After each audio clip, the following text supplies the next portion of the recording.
धीरे से बात करो, किसी को तो सुनना चाहिए। ये वाक्य शायद हमारे कानों में भी आता है और शायद हमारे मुंह से भी निकलता है, लेकिन सोचने वाली बात यह है कि यह वाक्य हमारे मुंह से कब निकलता है और हमारे कानों तक कब पहुंचता है, क्योंकि ऐसे बहुत कम रहस्य हैं जिन्हें हम दूसरों को नहीं पढ़ने देना चाहते। कई बार हम ही परिवार में क्लेश का कारण होते हैं। नमस्ते दोस्तों, बुधा ब्लेस्ड लिविंग चैनल में आपका फिर से स्वागत है, जहां हम आंतरिक शांति और खुशी का मार्ग तलाशते हैं। यदि आप यहां नए हैं तो हमारे बढ़ते परिवार में शामिल होने के लिए चैनल सब्सक्राइब करें और घंटी बजाना न भूलें। हम यह देख सकते हैं, लेकिन यह सच है, क्योंकि हम जाने अनजाने में अज्ञानता के कारण वे बातें दूसरों को बता देते हैं जो हमें कभी नहीं बतानी चाहिए, और वही बातें जो हमने जाने अनजाने में किसी और को बता दी थीं, वही हमारी परेशानी का कारण बन जाती है, वही हमारी लड़ाई का कारण बन जाती है, और फिर हम पछताते हैं कि मुझे ये बात किसी को नहीं बतानी चाहिए थी। ये मेरी गलती थी कि मैंने जाने अनजाने में यह बात सबको बता दी।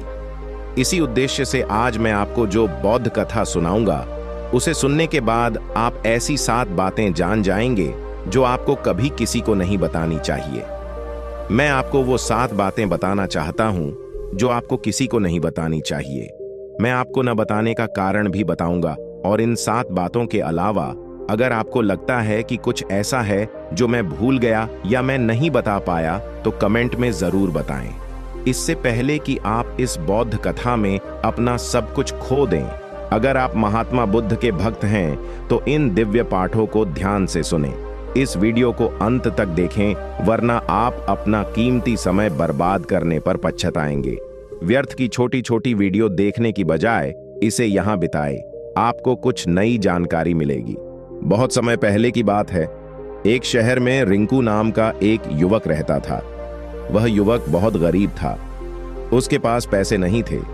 वह मुश्किल से दिन में 2 वक्त की रोटी ही जुटा पाता था। लगातार काम की तलाश करने के बाद भी उसे कोई काम नहीं मिल रहा था। फिर एक दिन उसने अपनी पत्नी को अपनी सारी चिंता बताई। उसने अपनी पत्नी को बताया कि मैं जहां भी काम मांगने जाता हूं, कोई भी मुझे काम नहीं देता और कहता है कि हमारे यहाँ काम की कोई जरूरत नहीं है। मैं काम की तलाश करते करते थक गया हूँ। मुझे समझ नहीं आ रहा कि मैं आप लोगों का ख्याल कैसे रख पाऊंगा, मैं अपने बच्चों को कैसे पालूंगा, और यह तनाव मुझे लगातार खाए जा रहा है। यह सुनकर उसकी पत्नी कुछ देर के लिए रुकी और बोली कि तुम किसी आदमी के पास काम मांगने के लिए सिर्फ एक बार जाती हो, और जब वह तुम्हें काम नहीं देता तो तुम उसके पास दोबारा नहीं जाती। अगर तुम्हें उनसे काम चाहिए तो तुम्हें दया दिखानी चाहिए, तुम्हें उनकी दया मिलनी चाहिए, तुम्हें अपनी जरूरत दिखानी चाहिए ताकि वे तुम्हारी असहायता को समझें और तुम्हें काम पर रखें। इसलिए शर्मिंदा मत हो, उन्हें अपनी कमजोरी का एहसास कराओ, उन्हें अपनी गरीबी का एहसास कराओ, और सिर्फ इसी से तुम्हें कभी काम मिल सकता है। यह बात रिंकू के दिमाग में बार बार घूमती रही, और अगले दिन वह उसी सेठ के पास काम मांगने गया जहां वह पहले दिन गया था। लेकिन इस बार उसने हाथ खड़े कर दिए और सेठ से विनती की कि वह बहुत गरीब है और उसे जरूर काम चाहिए। वह उसे जो भी देगा वह उससे खुश रहेगा। यह हो जाएगा, लेकिन दया करके मुझे अपने यहां रख लो। उसकी हालत देखकर मालिक ने उसे अपने यहां रख लिया। वह वहां रोजाना काम करने जाने लगा। कहीं ना कहीं वह खुश भी था कि उसे काम तो मिल गया, लेकिन उसका मेहनताना दूसरों जैसा नहीं था। वही काम जो दूसरे कर रहे थे, उन्हें ज्यादा मेहनताना मिल रहा था और उसे कम मेहनताना मिल रहा था।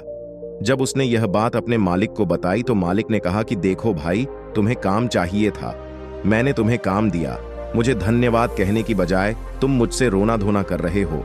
ये कैसी अच्छाई है। यह सुनकर रिंकू उस जगह शांत हो गया। बात कहीं ना कहीं सच थी। मालिक ने उसे उसकी मर्जी के मुताबिक काम दिया था और उसी के मुताबिक वह उसे मेहनताना भी देता था। लेकिन धीरे धीरे वह यह बात अपने घर वालों और दोस्तों को भी बताने लगा कि उसका मालिक कैसा इंसान है और उसे कितना मेहनताना देता है। सेठ ने रिंकू से दूसरों से ज्यादा काम लिया और उसे कम पैसे दिए। इस बात ने रिंकू को बहुत दुख पहुंचाया। वह दूसरों से ज्यादा मेहनत कर रहा था और उसे कम पैसे मिल रहे थे। इससे उसका आत्मविश्वास बहुत कमजोर हो गया। धीरे धीरे उसे अपने काम में रुचि खोने लगी। उसे काम में बिल्कुल भी दिलचस्पी नहीं थी। जाहिर है कि जो जहां चाहे वहां दिलचस्पी ले सकता है। उसे अपने आत्मविश्वास के बारे में 2 बार सोचना चाहिए। यही वजह है कि उसने जल्द ही नौकरी छोड़ दी और घर वापस आकर खाली बैठ गया। अब उसके पास घर के खर्च के लिए भी पैसे नहीं बचे थे। इसके लिए उसने भीख मांगी। अपने परिवार के सदस्यों और साथियों से मदद की गुहार लगा रहा था, लेकिन उसके साथी उसे अपने सामने दया का पात्र समझते थे, उसका साथ देते थे, लेकिन उसकी नेक नियति के बावजूद उसका मजाक उड़ाते थे। कहते थे कि सेठ कितना नालायक है, इतना काम ले लिया और पैसे भी नहीं दिए। अगर हम पैसे दे देंगे तो कल पैसे लौटा देगा।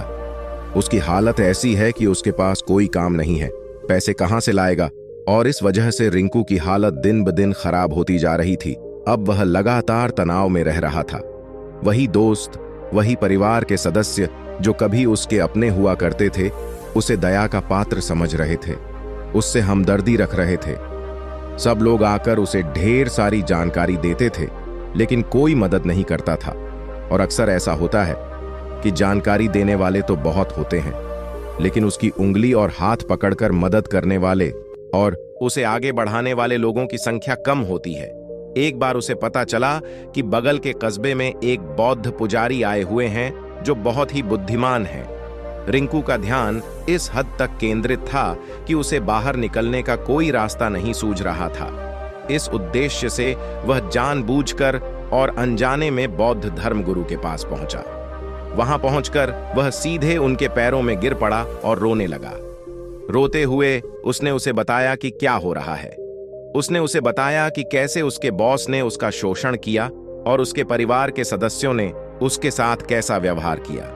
सब कुछ सुनने के बाद बौद्ध धर्मगुरु ने उसे शांत किया और कहा कि तुम्हारी अज्ञानता और तुम्हारी मूर्खता के कारण ये सारी समस्याएं उत्पन्न हुई हैं। अगर तुम में सोच होती तो ये समस्याएं तुम्हें वास्तव में दुखी नहीं कर सकती थीं, लेकिन तुम्हारी नासमझी के कारण, तुम्हारी मूर्खता के कारण तुमने आखिरकार अपने रास्ते में कांटे बिछा दिए हैं। आज मैं तुम्हें 7 ऐसी बातें बता रहा हूं जो तुम्हें अनजाने में भी किसी को नहीं बतानी चाहिए। इन बातों का पालन करके तुम न केवल उन दुखों को दूर कर सकते हो जो तुम्हें कभी बाहर से मिलते हैं, बल्कि उन दुखों को भी दूर कर सकते हो जो दुनिया की वजह से तुम्हारे अंदर अनावश्यक रूप से विकसित होते हैं। सबसे बड़ी बात जो आपको किसी से नहीं कहनी चाहिए वो है आपकी लाचारी। कभी भी खुद को लाचार न समझें और दूसरों की दया का पात्र न बने और उनकी मदद न लें। आज हो सकता है कि वो आपकी लाचारी देखकर आपकी मदद कर दे, लेकिन कल वो आपका शोषण करने से पीछे नहीं हटेगा, और अगर वो इसका फायदा उठाए भी तो दूसरों के सामने आपका मजाक उड़ाने से भी पीछे नहीं हटेगा। इसलिए कभी भी अपनी लाचारी का दिखावा न करें। अगर घर में 2 रोटी हैं और अगर वो सूखी हैं तो उन्हें खाकर सो जाएं, लेकिन दूसरों को इस बात की भनक तक नहीं लगनी चाहिए। बस खुद ही सोचें कि लाचारी के बारे में बताने का क्या मकसद है। इंसान या तो दूसरों से दया पाना चाहता है या फिर उनसे कुछ आर्थिक मदद चाहता है, लेकिन अगर आप दोनों ही स्थितियों को देखेंगे तो सामने वाला आपका फायदा उठाने से पीछे नहीं हटेगा, और अगर वो इसका फायदा उठाए भी तो अपनी नजरों में वो आपको बेवकूफ ही समझेगा और दूसरों के सामने आपका मजाक उड़ाएगा। इसलिए कभी भी अपनी लाचारी के बारे में किसी को न बताएं। दूसरी बात जो किसी को नहीं बतानी चाहिए वो है आपकी पिछली गलतियां और भविष्य की रणनीतियां। बस इतना समझ लीजिए कि अगर हम अपनी पिछली गलतियां किसी और को बताएंगे तो सब कुछ उसी तरह होगा। उन गलतियों को ठीक नहीं किया जा सकता है तो उन्हें बताने का क्या मतलब है। आप दुनिया के सामने अपना धुंधला पक्ष उजागर कर रहे हैं। आप अपनी गलतियों को दूसरों के सामने उजागर कर रहे हैं। इससे आपका एक व्यक्तित्व उस व्यक्ति के हिसाब से बनेगा और वह आपको भविष्य में भी हमेशा उसी तरह देखेगा। इसलिए अपने व्यक्तित्व को किसी के हिसाब से बर्बाद न होने दें। इसके अलावा बस यह सोचें कि आप बेवजह अपने भविष्य की रणनीतियों को दूसरों के सामने उजागर कर रहे हैं। अपने भविष्य की रणनीतियों के बारे में उन लोगों के सामने गर्व करने का क्या फायदा जो आपके काम का हिस्सा ही नहीं है। वे लोग आपकी मदद तो नहीं करेंगे, लेकिन निश्चित रूप से आपके भविष्य की रणनीतियों में बाधा बन सकते हैं। अपनी खुद की समझदारी का इस्तेमाल करें और सोचें कि क्या आपके साथ भी ऐसा हुआ है कि आपने अपने भविष्य की रणनीतियों को किसी को नहीं बताया। हो सकता है कि आपने किसी को बताया हो और वह कारगर न हुआ हो सकता है कि यह कारगर रहा हो। ध्यान से विचार करें। तीसरी बात जो किसी को नहीं बतानी चाहिए वह है हमारे घर के सवाल। हमारे घर में हमारे माता पिता के साथ, हमारे जीवन साथी के साथ, हमारे बच्चों के साथ जो भी चर्चा होती है वह बातें सिर्फ परिवार तक ही सीमित रहनी चाहिए।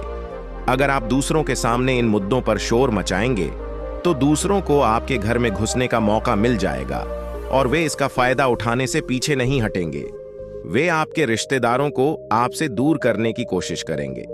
अक्सर ऐसा होता है कि हम लोगों की नजरों में पाते हैं कि अपने घर में होने वाले झगड़ों को कम करने के लिए हम अपने पड़ोसियों और दूसरे सीधे साधे रिश्तेदारों को वे झगड़े बता देते हैं, लेकिन इससे आपका कभी भला नहीं होता, बल्कि आपके घर में झगड़े और बढ़ जाते और जाहिर है कि वे और बढ़ जाते। अगर आप अपने माता पिता के सवाल दूसरों को बताते हैं तो आपके माता पिता को बुरा लगेगा कि उनका बेटा बिना बताए दूसरों को बता रहा है। अगली बात जो मैं आपको बताने जा रहा हूं, जो किसी को नहीं बतानी चाहिए, सुनने में बहुत अजीब लग सकती है, लेकिन मैं आपको एक तर्क के जरिए इसकी सच्चाई बताता हूं। मैं तो कहता हूं कि अपनी सैलरी किसी को मत बताओ। अब सैलरी न बताने के पीछे क्या कारण हो सकता है, बस यही सोचिए। अगर आप अपनी सैलरी अपने दोस्तों को बता दें तो जब आपके दोस्तों को मदद की जरूरत होगी तो वो सिर्फ आपको ही याद करेंगे, क्योंकि उन्हें पता है कि अगर आपकी सैलरी अच्छी है तो उनके अलावा कोई और उनकी मदद नहीं कर सकता, और इसी वजह से ज्यादा लोग आपकी मदद मांगेंगे, और जब आप उनकी मदद नहीं करेंगे तो वो आपकी मदद नहीं कर पाएंगे। मुझे लगता है कि इस आदमी के पास पैसे हैं, वो मेरी मदद कर सकता है, लेकिन वो मदद नहीं कर रहा है, और इस वजह से आपकी सैलरी आप दोनों दोस्तों के बीच लड़ाई की वजह बन सकती है। अगर सैलरी कम होगी तो लोग आपका मजाक उड़ाएंगे, और अगर ज्यादा होगी तो मदद मांगेंगे। इसलिए अपनी सैलरी बताने का कोई फायदा नहीं है। अगली बात जो मैं आपको बताऊंगा उसे याद रखें और किसी को न बताएं। आपकी कमियां और आपकी खूबियां। अक्सर एक व्यक्ति को पता नहीं होता कि उसकी कमियां या खूबियां क्या हैं, लेकिन अगर आपको अपनी कमियां और अपनी खूबियां पता हैं, सबसे बड़ी बात यह है कि आप एक बहुत ही समझदार व्यक्ति हैं और आपको ये बातें किसी को बताने की जरूरत नहीं है, क्योंकि अगर आपकी कमियां दूसरे लोगों को पता चल गईं तो वो आपकी कमियों का फायदा उठाएंगे, और अगर आपकी मजबूती दूसरे लोगों को पता चल गई तो वही ताकत आपकी कमजोरी बन जाएगी, क्योंकि वो ताकत दूसरे व्यक्ति को पता चल जाएगी और वो उस कमजोरी का मुकाबला करना सीख जाएगा। आपको अपनी कमजोरी और कमजोरी अपने जीवन साथी या जीवन साथी को भी नहीं बतानी चाहिए, क्योंकि कई बार घर में आपको उनके बारे में हमेशा आशंका बनी रहती है। दूसरी चीज जो किसी को नहीं बतानी चाहिए वो है आपके दोस्त और दुश्मन। अगर आप दूसरों को अपने दोस्तों के बारे में बताते हैं तो वो आपके दोस्तों के नजदीक आकर आपको गुमराह कर सकते हैं और आपके प्यारे दोस्तों को आपसे दूर करने की कोशिश कर सकते हैं। आमतौर पर कोई आम इंसान ऐसा नहीं करता, लेकिन आपके दुश्मन ऐसा करने की कोशिश कर सकते हैं। और दूसरी तरफ आपके दुश्मन के बारे में किसी को पता नहीं चलना चाहिए, क्योंकि अगर आज जो आपका दोस्त है वो कल आपका दुश्मन बन जाए तो वो आपके दुश्मन से हाथ मिलाकर आपको हरा सकता है और आपको धोखा दे सकता है। इसलिए अपने दुश्मन के बारे में अपने सबसे करीबी दोस्त को भी कभी न बताएं। अगली और आखिरी बात जो मैं कहना चाहता हूं वो ये है कि जब आप कुछ दें तो किसी को न बताएं, वरना देना व्यर्थ हो जाता है।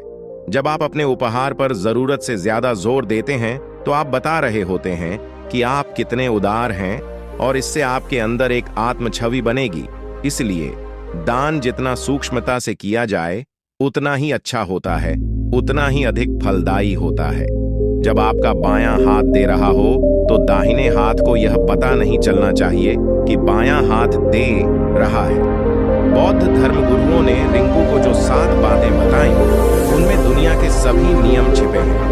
इन बातों का पालन करके आप अपने घर में सुख, शांति और खुशहाली ला सकते हैं और घर के झगड़ों को हमेशा के लिए खत्म कर सकते हैं। अगर आप इन बातों पर अपने दिल से विचार करेंगे तो आपको ये बातें सच लगेंगी।